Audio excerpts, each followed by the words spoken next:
With a diagnosis of prostate cancer, there are various treatment options available to the patient.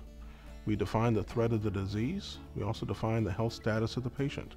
And with that, determine what is the appropriate treatment for that patient that can range from minimally invasive treatment options to much more invasive treatment options.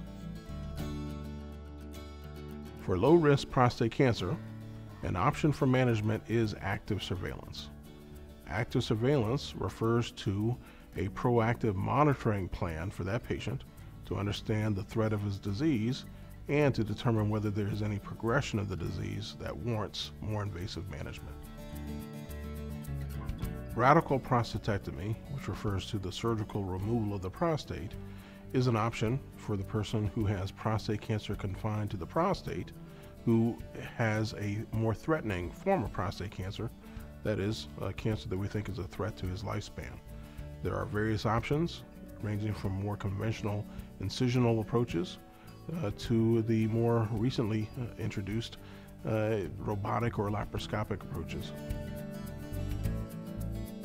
Radiation therapy refers to radiation techniques to treat prostate cancer that is a threat to that man, that is localized to the pelvic area. It constitutes a way of delivering therapy that's an alternative than surgery. Typically, it's external beam radiation therapy or the interstitial seed technique. Interstitial seed radiation therapy refers to a form of radiation therapy in which small radiation seed pellets are placed within the prostate to treat localized disease.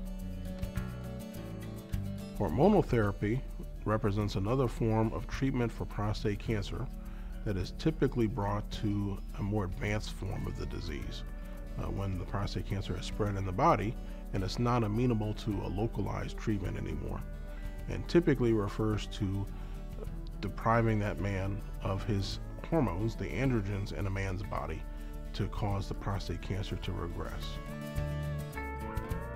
Cryosurgery, which refers to a surgical technique of freezing the prostate, is an alternative way of treating localized prostate cancer. It is not one of the more conventional treatment options, such as surgery or radiation.